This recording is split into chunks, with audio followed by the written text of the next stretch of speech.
Welcome to Off Screen. Today we're reading Capsule by Ian Shorr. A young man's life is turned upside down when he mysteriously begins to receive metallic capsules containing messages from his future self.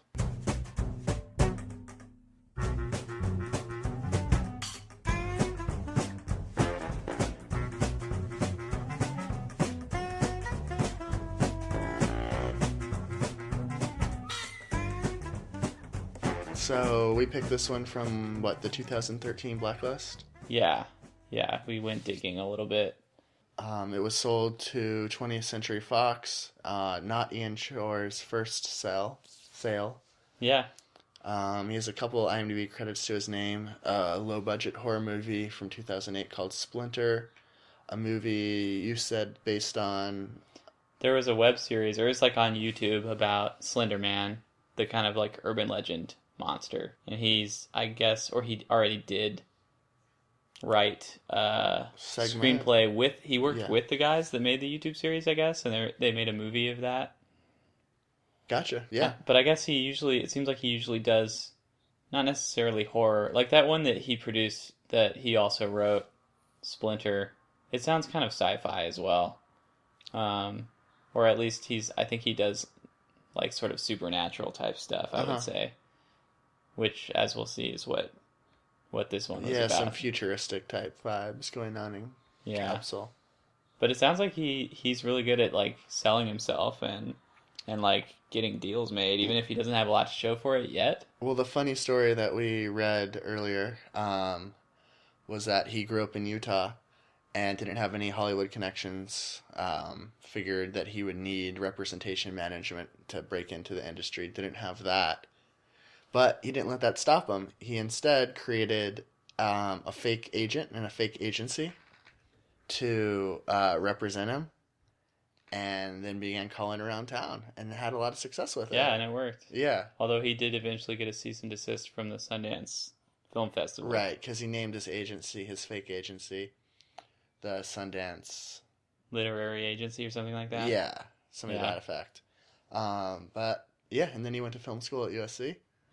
And sold his senior thesis project, and has had a couple sales since. Yeah, so, I mean that's a pretty that's a fast career launch. I think for anyone, that's faster than you would expect.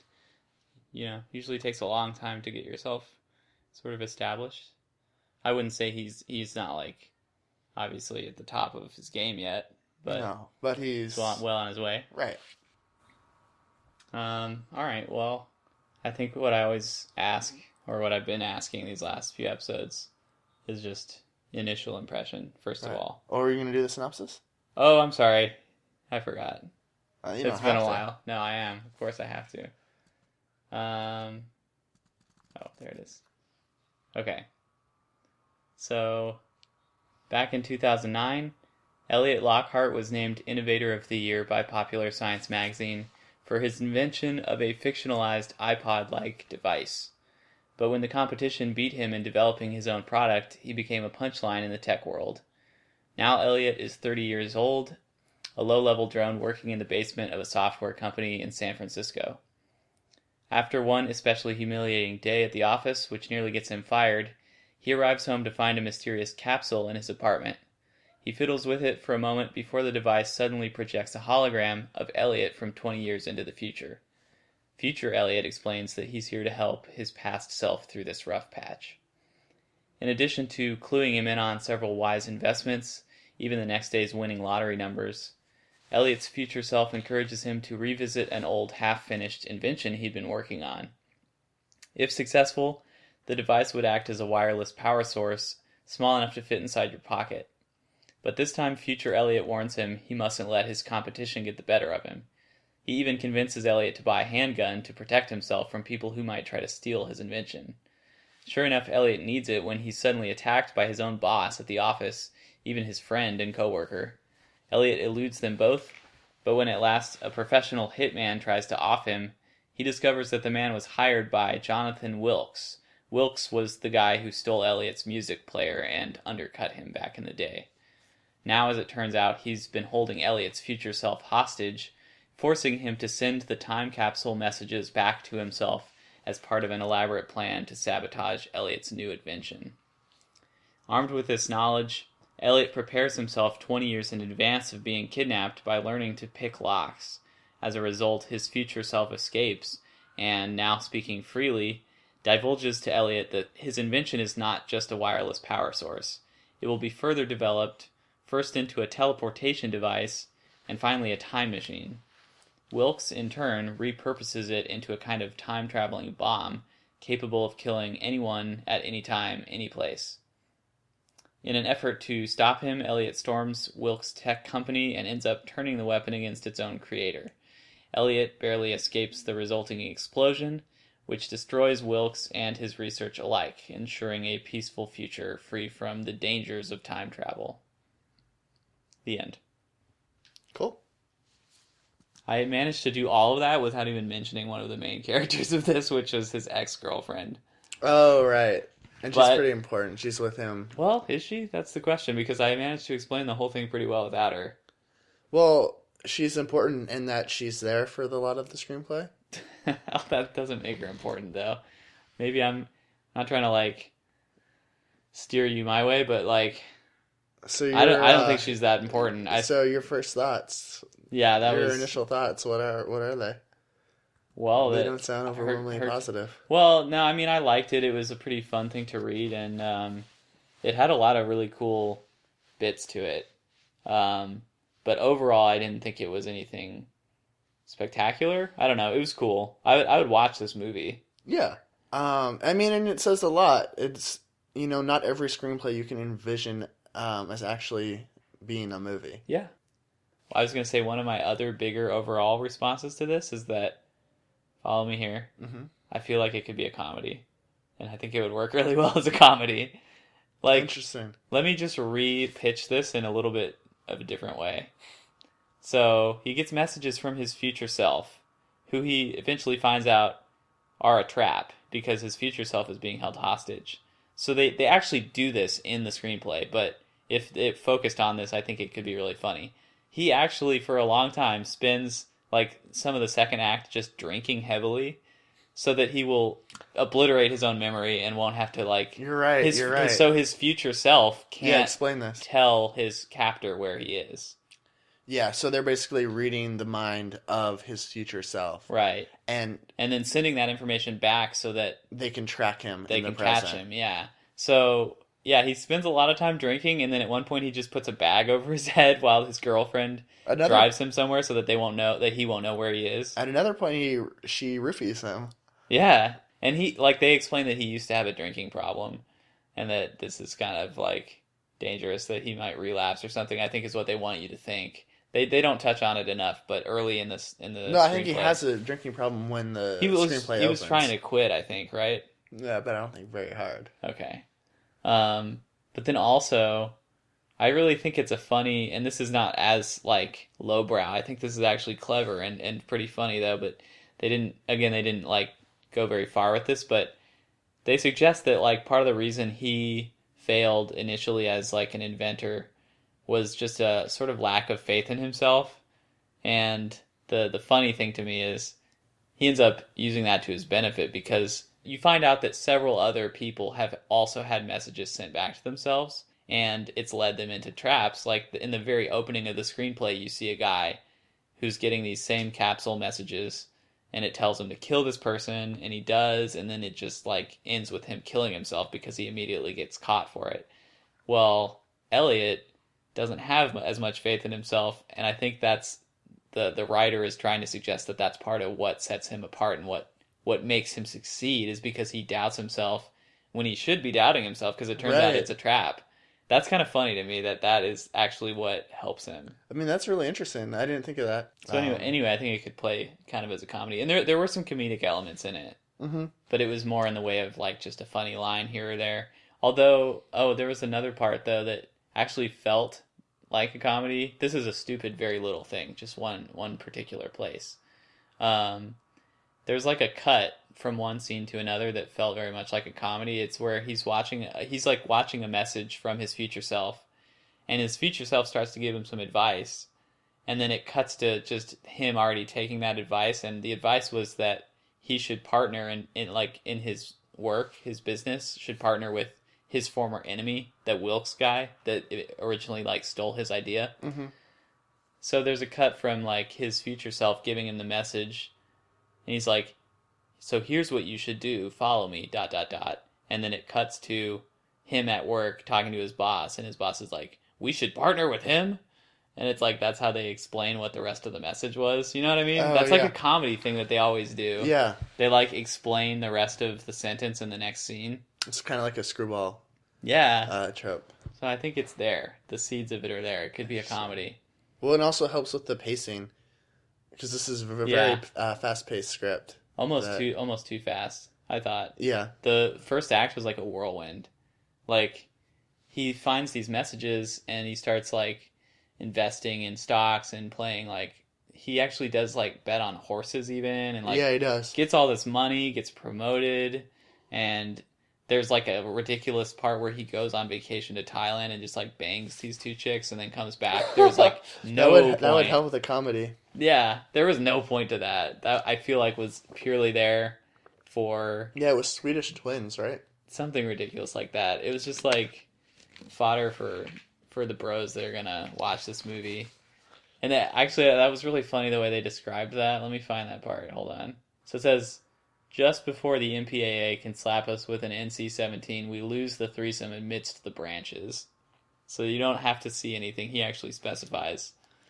Well, they show some stuff, just not enough Yeah. to get the NC-17. Yeah. But anyway, what were your overall thoughts? It was entertaining enough. It was a fast read. I could see it as a movie. I didn't think it was particularly great in any way, I guess. Mm-hmm. I like the pre-credits bit.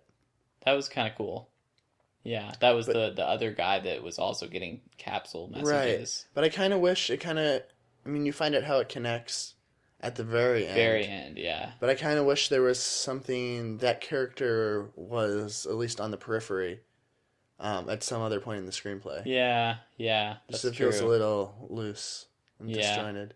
I guess it was like some other competitor that was... No, it was his partner. Oh, that was It was right, his yeah. future partner. Yeah, who was going to help him invent. So I guess I didn't say this in the summary, or I didn't explain it very well.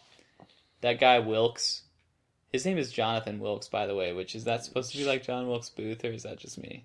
I'm pretty sure that name doesn't come by accident. That's weird, though. Like, there's no real... Other than the fact that he's a bad dude. Well, That's he's the only kind of connection. an assassin. I guess. He is like manipulating these people into killing themselves Yeah. or killing each other. That's not that similar. Stretch. But anyway, Wilkes, I guess, was trying to win the race to invent time travel. Mm-hmm. And that's why he killed the guy that you see in the very beginning. And then that's why he's also trying to go after the main character. But anyway. I have a question. Yeah. Do you remember the part where his future self, Elliot's future self, basically tells him, if you go to this place at this time, your boss is about to get hit by a car, and if you save him, he will owe you one, and then that ends up getting him in good with his boss and getting him like promoted and all this stuff that kind of snowballs. But Right. how would his future self know this? How do you ever come upon that knowledge? I don't care if you are from the future.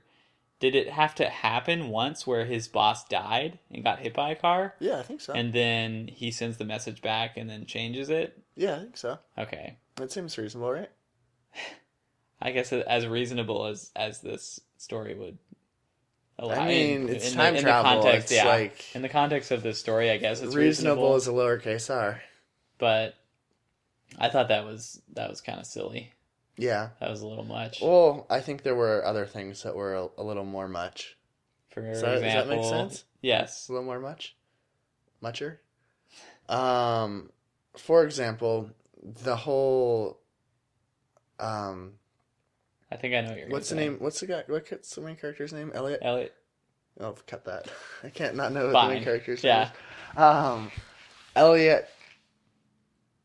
In like at the beginning of the screenplay, chastises Jonathan for misusing the word decimate in Yeah. a TED Talk. Yeah.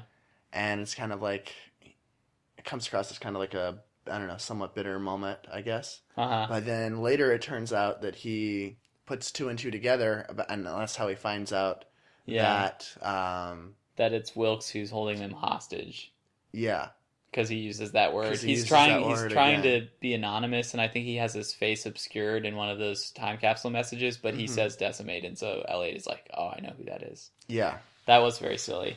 Also, for the Which is just fact, a very, very small thing for something so major to hinge on, which yeah. is fine, but Well, but I feel like the way he initially found out that he was being held hostage was the thing with the little hand gestures, which was different. That was like a separate plot point slightly beforehand. Do you right, but he remember? figured out who it was that was holding him Yeah. hostage. But that is also, I think, a good point. Like, I don't know if they needed to separate that into two distinct plot points. I feel like it could have just been he finds out he was being held hostage by Wilkes. There didn't need to be two reveals. One was that he was being held hostage, and the other was that it was Wilkes. That's how the screenplay did it. I don't think it was necessary. Uh-huh. I think you could have just combined those into one. I mean, it was good they set them both up like early on, I guess, Yeah, but which is good. there's not much you can do with the reveal that he's being held hostage just alone. That information is not very helpful. Yeah. It might as well have just gone ahead and revealed it all. Do you think, generally speaking, like that sort of reveal, like the decimate thing, is effective, or do you think no? I think it can be fun and it can be effective, but I agree with you that maybe it shouldn't be something this huge, hinging on such a little petty thing. And that was another. It kind of feels like very cause and effect of the You think screenplay. it feels like too orchestrated on the writer's part, like too Yeah, much? does it feel a little contrived? Like Yeah, they set this up, it's like yeah, obviously just the one word that he criticizes, and yeah, then that later comes back to play such a big yeah. role. And It's a little disproportionate. also, decimate. Yeah. He's being very technical. I mean, it can be used the way that he's using it. Well, Don't you I think? mean, if you go back to like the root of the word deci, Yeah, 10, I the word know, means reduced by 1/10. I know, but like, come on, But that's another thing I wanted to discuss. And it really doesn't have much to do with screenwriting, but fine, the etymology of words. Like, at okay. what point does decimate mean like just obliterate or destroy? I think Like, I because that's how if we pulled 100 people on the street, 1,000 people on the street, I would say the 90, vast like 99% of them would say it just means well, like 50% of them like wouldn't know what it meant, and then of the that's 50%, that's that's harsh. I think people would more people than that would know. maybe, and then of the 50%, like what percent would know its actual like true original meaning? Right. And if like say that's 10%, so like So that's you're what saying that 5% of the 1,000, so that's like you're 50. saying that the stats, the people that don't know the true meaning, are decimating the people that know. You said 10%, right? I did. Did I? I So hope I did. that I ten hope I did for percent, that reason. that ten Yeah. percent is being decimated by the people that Um.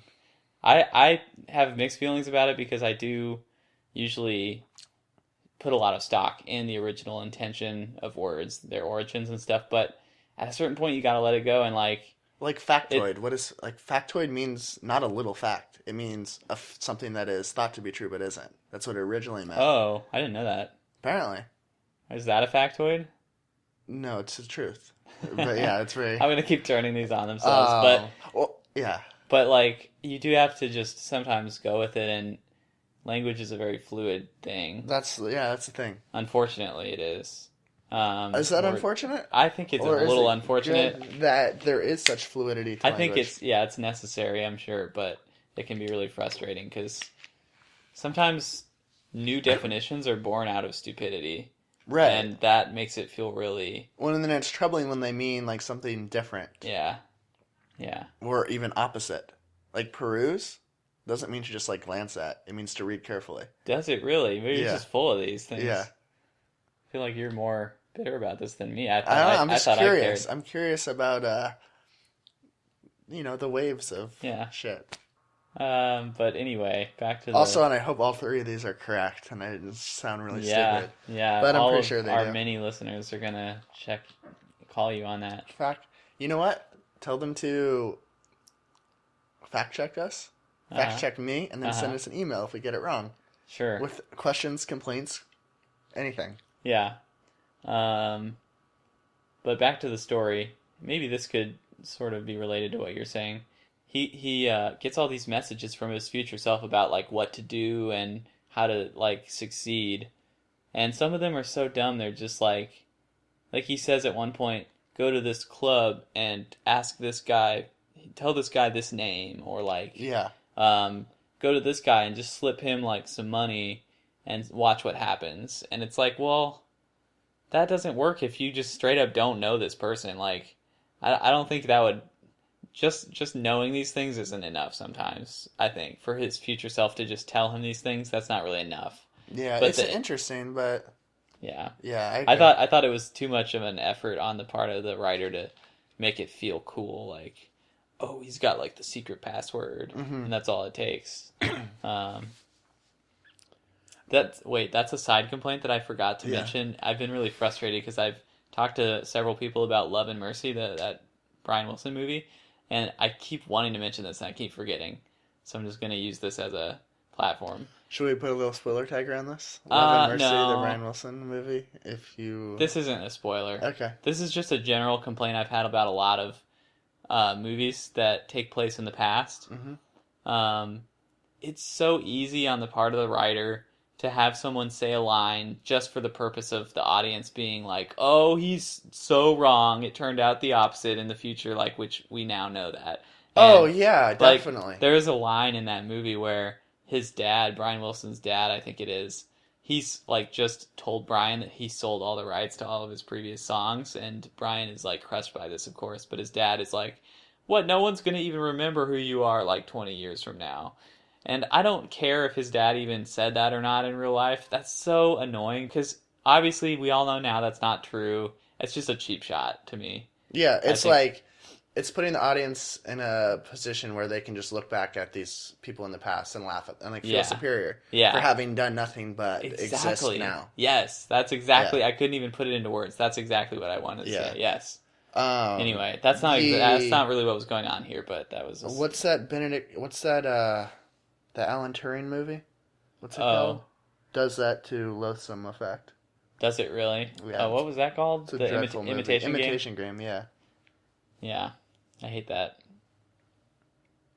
I hate that movie. I didn't see it, so I'm glad. I'm not But glad that you congratulations to Benedict Cumberbatch, who recently had a child. should. All right. Well, now is this the Benedict Cumbercast or something? Let's throw a copyright a trademark on that. I'll allow like one step removed from the story that we're supposed to be talking about, but that was 2 steps. No, we're making that podcast now. No, The you Cumbercast. can make it. You can just have a monologue. We'll about franchise it out. Okay. Oh, I just made a note here about a scene that I actually did like that was kind of silly, but when he first goes and buys a gun, which in and of itself, that was dumb. I didn't like that. Because he basically tricks his past self into getting it, is what they lead you to believe, I think. His future self just says, he like... doesn't tell him it's a gun. Yeah, he just says, like, beforehand. go meet this guy and give him some money. Yeah. And it turns out he's buying a gun. And, like, I don't know how you could accidentally buy a gun like that. He basically just tricked himself into buying a gun. Did not believe that. But the thing I did like How was... did that work? Because someone must have contacted the gun dealer. Maybe he sent another message back and told that guy somehow. I don't know. But anyway... I mean, it's not really important, I guess. But No, the thing that I liked, though, was after that, he's trying to... His future self is trying to get him to kill his boss at work. And this is not like his top boss. This is like his immediate supervisor. I guess that doesn't matter. some but Ivy League hotshot. yeah, and he really just hates this guy. And so he's going to go to his house and kill him. And when he's about to do it, he sees him, like, feeding some shrimp to his cat. And that's what makes him decide not to do it, because it was just like, aw, he's just a nice guy after all. Well, and I think back to your point, it was his somewhat... If he believed entirely in the omniscience of his future self, then Yeah. he might have done it. But Yeah. he wasn't That's the about to fully commit. Yeah, that's a good test, is like several other people in this story got messages from themselves, and I think the most decisive moment was when their future selves all, at some point, told him to kill someone. The others all went with it, and they're like, all right, if you say so, but he actually did not do it. So Yeah. that was a really good turning point for the story, and I thought it was affected in a very like touching kind of nice little way with the cat. Um, there are two lines which I am convinced that both of these are references to other movies that I like. One is when he's on the run with his girlfriend and his ex-girlfriend, and they put a bag over his head so that he won't know where they're going, and they like hitch a ride with somebody, and the guy says, he just says, "Son, you got a fucking bag on your head," and that is almost identical to a line in Raising Arizona where he's just robbed a store and he has like pantyhose on his head, and then he tries to hitch a ride with like a big truck driver guy, and he says like, "Son, you got a panty on your head." And I always love that line. It's really dumb and serves no purpose, but I will not be convinced that that was not a reference. I can see that for sure. But again, I buy that. that's a very like comedic movie. Why is it referencing this? This movie should be a comedy. Maybe it secretly is a comedy. Maybe It wants to be. But the other line that I thought was, I don't know. This I've seen this all over the place. Yeah, this one seems a little too common. But I feel like it started in Spider-Man 2. I can't prove it. Say it first. But it's when someone is talking about like the greater good that they need to accomplish, and he says, "This is bigger than you and me." Like I don't think that's Spider-Man 2. It is in my heart. It is. And it's like when some petty personal conflict is getting in the way of what the main goal of the story should be. Right. I think the other thing I wanted to mention, the other big point I wanted to hit, was that the last act was a huge mess. Mm-hmm. I thought it went by really quickly, but there were a lot of logic problems for me. This is when they're storming the guy Wilkes's company. What happens basically is they pretty easily infiltrate it with a whole ridiculous ruse that like distracts all of his security staff. You remember that? He has all these guards, but they all just run after a decoy basically, and then they all kill each other, and that allows Elliot and his ex-girlfriend to infiltrate the building, and they easily get inside to the core where they have all these like hard drives and stuff, right, supposedly like research into this weapon they're making. But then they get into like this vault sort of thing, and they're gonna start. He's just gonna like set it all on fire, which, first of all, is probably not the easiest way. You could probably just smash them on the ground, and that'd be fine. But he's like dumping gasoline all over the place, and then right, when Wilkes finally catches up with them, he's afraid to like shoot a gun because it's gonna ignite it. Spark, I don't believe that would happen. I don't know. I think it might. Need to get the Mythbusters in on that. Because when you shoot a gun, isn't there like a spark? Yeah, a little bit, but I don't know if... I don't know. But there's gasoline everywhere. I guess, okay, to be fair, if I were in that situation, I wouldn't risk it.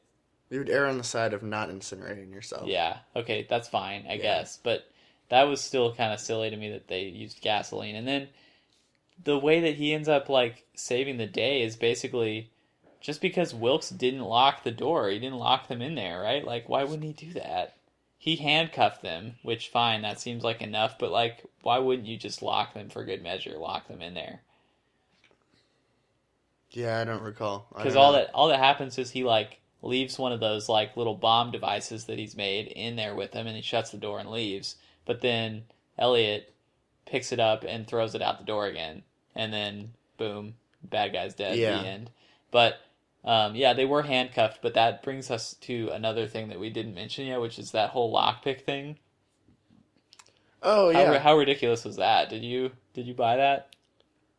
You should explain what happened with his arm, Yeah, right. So he finds out that his future self is being held hostage. So he starts practicing, like, being picking locks. And so he eventually gets really good, and then he... has his girlfriend, who's like a nurse or medical physician's assistant, something like that, do a little surgery on him and put a pin into his arm. Yeah, a little surgery. It was actually like really disgustingly described. Yeah, I mean, I thought it was kind of cool. I thought it was way too extreme. I mean, it made for like a lot of, I guess, fun as a movie. If this were made, it would be. It's implausible, but it's like movie type fun. Yeah. But I I just think he could have more easily learned to fight or learned to defend himself or But he's something. chained, Like, I guess, right?